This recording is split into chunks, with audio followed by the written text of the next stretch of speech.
Rajdev রিতকে phone করে জানিয়ে দেয় যে বৃদ্ধাকে এই বাড়ির বউ করেই আনতে হবে, কোনো আলোচনা নয়। ফোনটা কেটে দেওয়ার পরই বোঝা যায় সম্পর্কের চেয়ে তার কাছে ব্যবসা আর সামাজিক অবস্থানই বড়।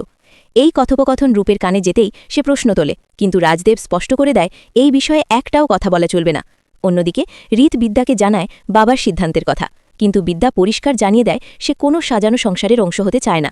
ঠিক তখনই রিত বিদ্যার সামনে একটি ভিন্ন পরিকল্পনা তুলে ধরে, যেখানে সে শুধু বউ নয়, নিজের পরিচয়ে ইতিহাস গড়ার সুযোগ পাবে। রিতের কথায় বিদ্যা দ্বিধায় পড়ে যায়, অনেক ভেবে শেষ পর্যন্ত সিদ্ধান্ত নেয় সে যাবে, নিজের যোগ্যতায় কিছু করে দেখানোর জন্য। বাড়িতে প্রবেশের সময় থেকেই বিদ্যার সঙ্গে পরিবারের দূরত্ব স্পষ্ট হতে থাকে। রাজদেব আনুষ্ঠানিক বরণ করতে বললেও উষ্ণতা থাকে না কোথাও। শাখা পলা সিঁদুর ছাড়াই বিদ্যাকে যেমন আছে তেমনভাবেই গ্রহণ করা হয়।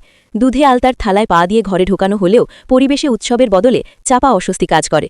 এরপরই শুরু হয় খোঁচা আর নিয়মের তালিকা। ফাগুনের জন্য কেনা দামি বেনারসি শাড়ি বিদ্যাকে পরতে দেওয়ার প্রস্তাব এলে সেটা প্রত্যাখ্যান করে, কারণ অন্যের জিনিস ব্যবহার করতে সে স্বচ্ছন্দ নয়। এখানেই বিদ্যার আত্মসম্মান আর পরিবারের মানসিকতার সংঘাত স্পষ্ট হয়ে ওঠে।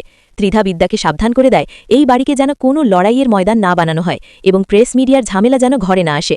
কলেজের ঘটনাও বাড়িতে টেনে আনার বিরুদ্ধে কড়া হুঁশিয়ারি দেওয়া হয়। সবশেষে একা হয়ে বিদ্যা রিতের সামনে নিজের অসহায়তা প্রকাশ করে, বলে এই বাড়িতে আসা তার উচিত হয়নি এবং সে নিজেকে ভীষণ ছোট মনে করছে। পুরো পর্ব জুড়ে বিদ্যার মানসিক দ্বন্দ্ব, ক্ষমতার দাপট আর আত্মসম্মানের লড়াই দর্শকের সামনে ধীরে ধীরে উন্মোচিত হয়, যা গল্পকে আরও গভীর এবং আকর্ষণীয় করে তোলে।